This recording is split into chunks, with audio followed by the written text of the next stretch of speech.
कोरी आहे आणि माझी उमेदवारी का इथं याचं बऱ्याच जणांनी आता विश्लेषण पण केलेलं आहे.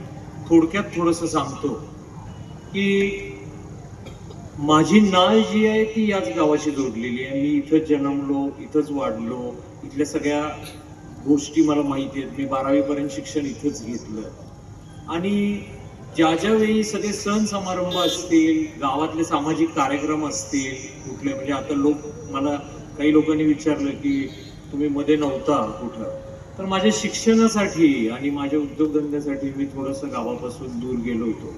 पण दूर म्हणजे असं नाही की गेलो आणि 4-5 वर्ष आलोच नाही किंवा बाहेर होतो. प्रत्येक छोट्या छोट्या कार्यक्रमाला म्हणजे अगदी महिन्यातनं 1-2-3 वेळा तरी मी 100% सांगोल्यामध्ये असायचो. आणि जेव्हा नोकरीत होतो त्यावेळी थोडंसं जास्त वेळ देऊ शकत नव्हतो गावाला. पण ज्यावेळी सांगोल्यामध्ये माझा काही व्यवसाय मी सुरू केला किंवा माझ्या शाळेची काही जबाबदारी माझ्यावर आली तर मी 100% इथे यायला लागलो. आणि मग जसं तुम्हाला माहिती आहे तसं गेल्या 9.5 वर्षामध्ये आपल्या गावामध्ये आपलं गाव कुठेतरी पाठीमागं पडलंय असं मला वाटलं. आणि मग कुणीतरी यायला पाहिजे याच्यामध्ये. जसं बराच मगाशी सांगितलं की आपण नुसतं नावं ठेवून उपयोग नाहीये, तर मग येऊन स्वतः काहीतरी करायला पाहिजे. या भावनेतून ही उमेदवारी मी जाहीर केली. आता जाहीर करताना मीच का, तर तुम्हाला माहिती आहे की झपके घराण्याची आमची एक परंपरा आहे. माझे पणजोबा असतील, माझे आजोबा असतील, माझी आजी असेल किंवा माझे वडील असेल, जेव्हा जेव्हा गावातल्या लोकांनी नगर परिषदेच्या माध्यमातून असू देत किंवा अजून कुठल्याही माध्यमातून असू देत आम्हाला झपके घराण्याला काहीतरी संधी दिली सेवा करायची, त्यावेळी ती आम्ही चोखपणे बजावली आणि अगदी चोखपणे निरपेक्षपणे कुठल्याही प्रकारचा स्वच्छपणे कारभार करून आम्ही गावाची सेवा केली. माझ्या आजोबांनी तर शैक्षणिक याच्यामध्ये जे काही केलेलं आहे ते मी परत वेगळं नागरिकांना सांगायची काही गरज नाहीये, लोक सुज्ञ आहेत. तर या सगळ्याचा वसा घेऊन जर पुढच्या पिढीला म्हणजे माझी तर 4थी पिढी आहे जी मी या नागरिकांसमोर म्हणजे तुमच्या समोर सगळ्यांसमोर एक संधी मागतोय की जे काही माझ्या पूर्वजांना तुम्ही संधी दिली त्या पद्धतीनं गावात त्यांनी काम करून दाखवलं, त्याच पद्धतीनं काम करायची माझी इच्छा आहे. आणि म्हणून मी या इलेक्शन मध्ये आलो किंवा या नगरपालिकेच्या इलेक्शन मध्ये आलो. आता तुम्ही जर बघितलं तर ज्यावेळी माझी उमेदवारी घेऊन आम्ही सर्व पक्षांकडे गेलो किंवा माझ्या ऍक्च्युली इलेक्शन मध्ये यायचा उद्देशच हा होता की गेल्या 9-9.5 वर्षामध्ये आपलं गाव खूप पाठीमागं पडलं.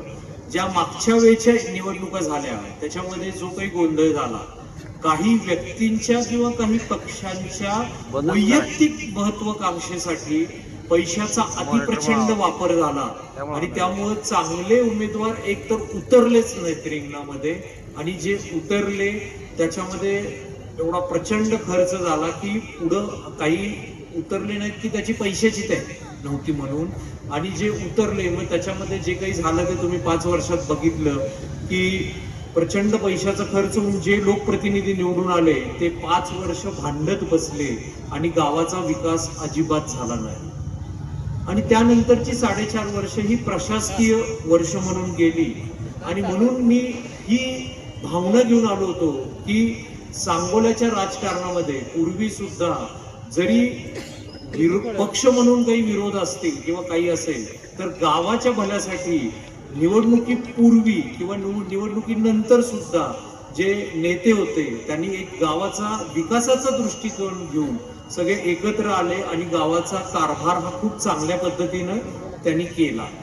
पण हाच विचार घेऊन मी यांच्याकडे आलो होतो की मी एकटाच नाही, प्रत्येक पक्षामध्ये चांगले लोक आहेत, एक वैचारिक पातळी चांगली असणारे लोक आहेत आणि हे सगळेजण आपण एकत्र येऊन एक गावाला चांगलं पॅनल देऊया. निवडणुका ज्या आहेत त्या बिनविरोध कधीच होत नाही, पण एक सगळे चांगले लोक इथं एकत्र आले तर एक चांगलं पॅनल येईल आणि गावाचा काहीतरी आपल्याला विकास करता येईल.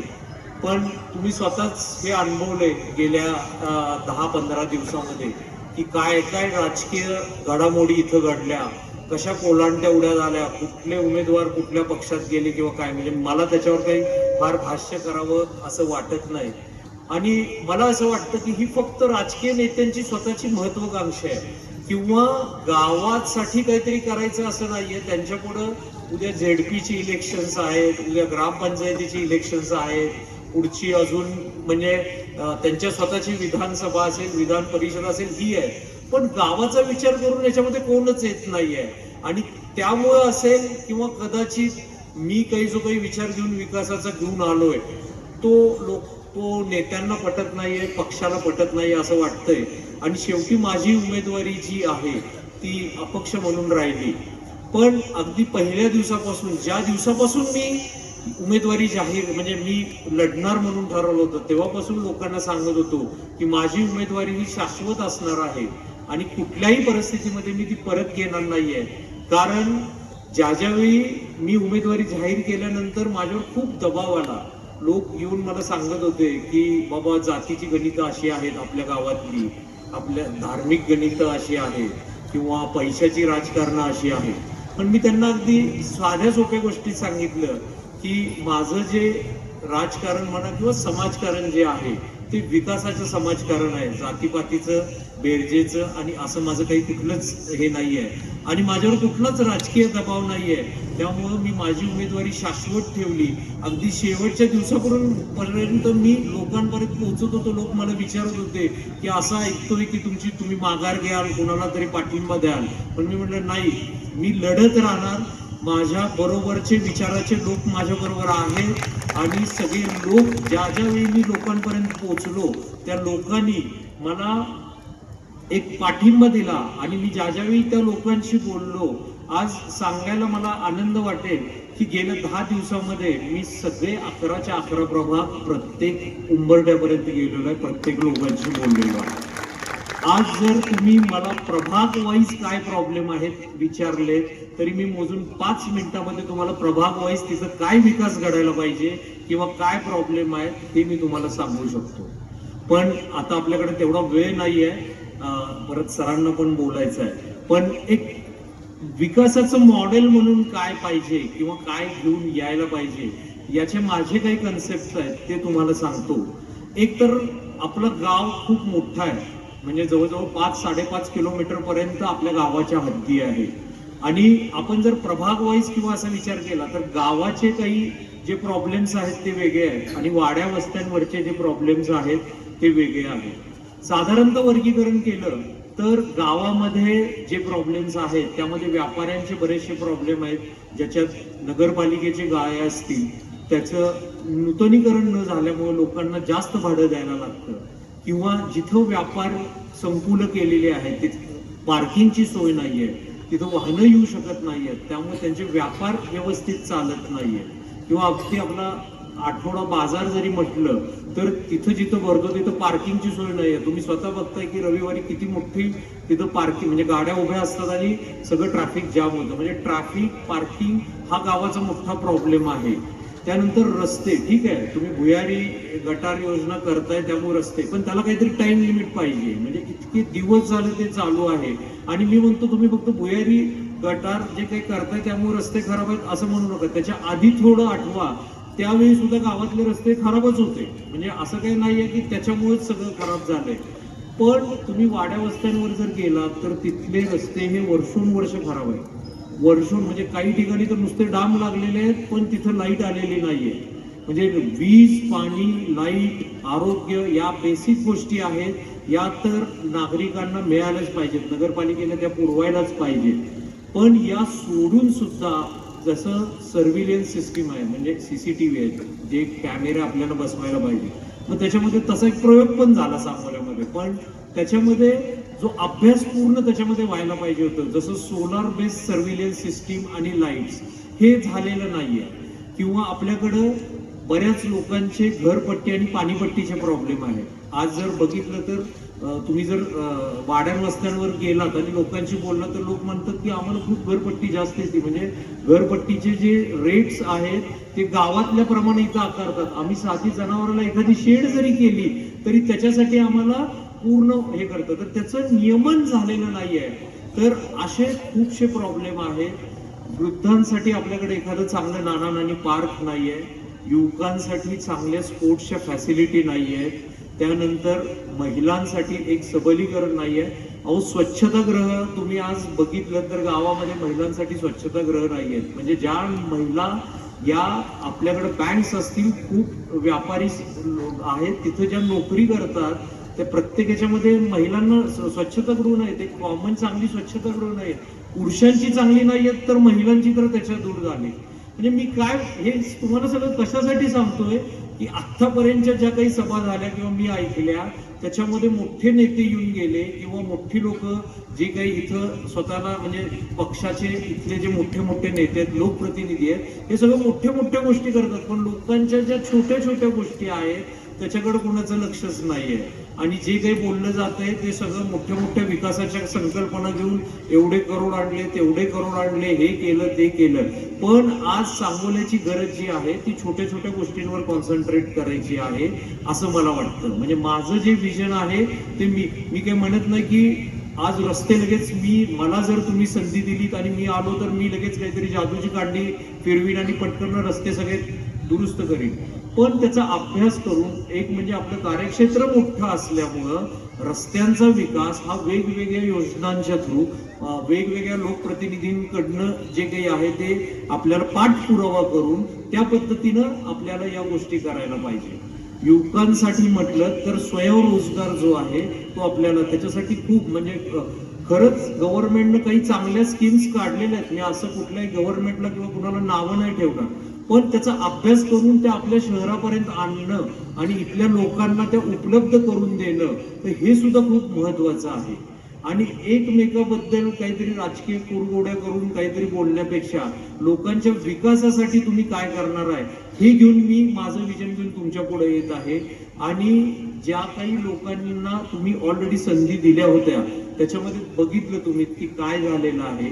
मी आज एक नव्याने इथं येत आहे आणि मला एक संधी तुम्ही सगळ्यांनी द्यावी असं मला वाटतं. मी दुसरं सांगतो की 4.5 वर्षामध्ये आपल्याकडं प्रशासकीय कारभार होता आणि नागरिकांना अगदी छोट्या छोट्या गोष्टीमध्ये सुद्धा नगरपालिकेमधून कुठलंही सहकार्य होत नव्हतं. किंवा या जे काही 5 वर्ष त्याच्या आधीच्या 5 वर्षामध्ये जे लोकप्रतिनिधी होते त्यांचा नगरपालिकेवर कुठलाही कंट्रोल नव्हता. पण त्यानंतर 4.5 वर्षामध्ये तर लोक पूर्ण म्हणजे काय म्हणतात त्यांच्याकडे लक्षच नव्हतं. म्हणजे अगदी एखादा दाखला काढायचा आहे, एखादं घरपट्टीच्या रिलेटेड काही प्रॉब्लेम आहे तर तिथं लोकांना कुठलीच दखल घेतली जात नव्हती. तर मी तुम्हाला 100% सांगतो की मी जो काही आता इथं आलेलो आहे आणि तुमच्याकडे मतं मागतोय किंवा मी मला संधी मागतोय, ती संधी तुम्ही मला दिली तर मी पूर्ण वेळ 24 तास तुमच्यासाठी इथं नगरपालिकेसाठी आणि आपल्या गावासाठी देणार आहे. आणि त्याच्या पुढे जाऊन सांगतो, मी ज्यावेळी प्रभागामध्ये गेलो त्यावेळी लोकांना ज्यावेळी हे असं सांगितलं की मी इथं 24 तास देणार आहे, लोकांना या नेत्यांनी किंवा ज्या आधीचे जे कारभारी होते त्यांनी एवढं फसवलंय, लोक याच्यावर विश्वास ठेवायला तयार नव्हते. ते पण तसंच म्हणत होते, तुम्ही पण तेच म्हणताय. त्यांना मी याच्यासाठी अश्युरन्स दिला, सर तुमच्याकडे जे मतं मागायला आलोय एक तर मला संधी द्या, दुसरी गोष्ट म्हणजे ज्या माध्यमातून आलोय ते माध्यम म्हणजे आमचा जो विद्यामंदिर परिवार आहे किंवा जे चांगले लोक आहेत, जे माझे शिक्षक स्टाफ आहे त्यांच्या माध्यमातून आलोय. आणि हे लोक तुमच्या प्रभागातच राहतात. तुम्ही माझ्यापर्यंत पोहोचायला या शिक्षकांच्या थ्रू, जेव्हा मी मत मागायला या शिक्षकांच्या थ्रू येतोय त्यावेळी तुमचे प्रॉब्लेम सॉल्व्ह करायला सुद्धा हे शिक्षकच जबाबदार असतील. हा ॲश्युरन्स मी त्यांना दिल्यावर ते लोक मला म्हटले की सर असं मला कोणीच सांगितलेलं नव्हतं किंवा असा ॲश्युरन्स घ्यायला कोणच नव्हतं. कारण दरवेळी येतात, नुसतं सांगतात, परत 5-5 वर्ष फिरकत पण नाहीत, आमच्याकडे बघायला पण येते. म्हणून मी सगळ्यांना सांगतोय की ज्यावेळी मला संधी मिळेल त्यावेळी मी असं काहीतरी प्लॅनिंग करणार आहे की प्रत्येक प्रभागामध्ये महिन्यातनं एक तरी कॉमन मीटिंग व्हायला पाहिजे. म्हणजे आपल्याकडं नगर परिषदेमध्ये आमसभा म्हणून एक कन्सेप्ट होता, मला माहिती आहे, म्हणजे तुम्हाला माहित असेल तो विषय, तो असतो पूर्ण गावासाठीचा. त्याच्यामध्ये सर्व पक्षीय लोक किंवा सगळे नागरिक येऊन आपली मतं मांडू शकतात. त्याच धर्तीवर प्रत्येक प्रभागामध्ये दर महिन्याला एक आमसभा होईल, तिथल्या लोकांचे काय प्रॉब्लेम आहेत ते सॉल्व्ह केले जातील. मी एकटाच करेन असं म्हणत नाही, माझ्याबरोबर तिथल्या प्रभागातले जे कोणी निवडून येतील ते नगरसेवक असतील, आपण सगळे मिळून जे वरचे आमदार आहेत, खासदार आहेत, या लोकप्रतिनिधींकडे जाऊ आणि हे प्रॉब्लेम सॉल्व्ह करायचा प्रयत्न करूया. नागरिकांकडे दुर्लक्ष होणार नाही याचं मी तुम्हाला वचन देतो.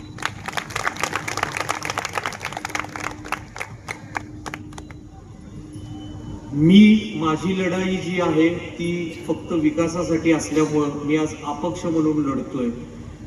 मी आणि माझे वडील आणि जी काही टीम आहे याच्या बरोबर लढतोय. पण सगळ्यात मोठं माझं जे काही बळ आहे ते म्हटलं तर तुम्ही सगळे नागरिक आहात.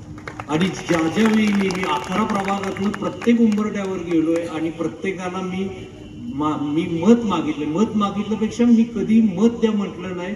मला तुमची मदत पाहिजे, मला तुमचे आशीर्वाद पाहिजेत, मला तुमची साथ पाहिजे असं मी मागितलेलं आहे.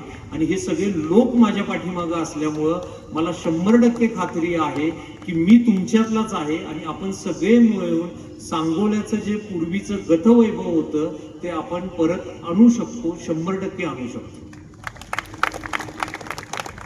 म्हणून मला एक म्हणायचं आहे, मी माझा जे काही प्रचार केला किंवा शेवटच्या 5 दिवसात जो उघड प्रचार केला याच्यामध्ये मी तुम्हाला माझं जे वाक्य होतं, ब्रीदवाक्य होतं किंवा माझा जो प्रचाराचा मेन हे होता की जे एक मत तुम्ही देताय ते स्वतःसाठी द्या, माझ्यासाठी देऊ नका. तुम्ही स्वतः ज्यावेळी तिथं बटन दाबायला जाल त्यावेळी 1 मिनिट विचार करा की हा कुठल्या पक्षाचा आहे, हा कुठल्या धर्माचा आहे, हा कुठल्या जातीचा आहे. हे न बघता विकासासाठी तुम्ही स्वतःसाठी मत द्या. आणि हे मत तुम्ही स्वतःसाठी ज्यावेळी द्याल, लोक काय करतायत, लोक कुठल्या बाजूला जात आहेत, कसं होतंय हे बघण्यापेक्षा एक मत तुम्ही विकासासाठी द्याल. आणि हे सगळं घेऊन मी तुमच्याकडे एक संधी मागतोय, तुम्ही ही संधी मला 100% द्याल आणि आपण सगळे मिळून हे सांगोल्याचं गतवैभव परत आणू. आणि नगर परिषदेच्या माध्यमातून नागरिकांचे छोटे प्रॉब्लेम असतील, मी असं म्हणत नाही की मोठ्या इमारती किंवा चांगलं काही घडू नये, पण हे 100% आपण करूया असं मला वाटतं. आणि याच्यामध्ये मी निवडून आल्यानंतर आपले जे लोकप्रतिनिधी आहेत ते सुद्धा नागरिकांच्या हिताचं असल्यामुळं 100% मला मदत करणार आहे असं मला वाटतं. फक्त एक सगळ्यांना आव्हान आहे की तुम्ही ज्यावेळी मतं द्याल त्यावेळी थोडासा विचार करून जे काही तिथं उमेदवार आहेत त्यांची पात्रता किंवा काय, म्हणजे माझी उमेदवारी ही माझ्या एका मेरिटवर घेऊन आलेलो आहे, ते मेरिट तुम्ही चेक करा आणि त्यावर द्या. तुमच्या सगळ्यांच्या आशीर्वादानं, तुमच्या सगळ्यांच्या पाठिंब्यानं आपण सांगोल्याला एक चांगलं गतवैभव आणून देऊ शकतो एवढी अपेक्षा व्यक्त करतो. येणाऱ्या उद्याच्या निवडणुकीमध्ये मी आणि जी काही माझी टीम इथं आहे, म्हणजे जे काही प्रभागातून चांगले लोक माझ्या बरोबर जोडले गेलेले आहेत, हे सगळे मिळून आपण सांगोल्यासाठी एक चांगलं हे करू शकतो. या सगळ्यांना चांगल्या आशीर्वाद देऊन, चांगलं हे करून, चांगली मतं देऊन भरघोस मताने आम्हाला निवडून आणणार आणि पुढच्या 5 वर्षामध्ये गावाच्या सुधारणा तुम्हाला देतील असं वचन घेऊन धन्यवाद देतो. धन्यवाद विश्वेश दादा.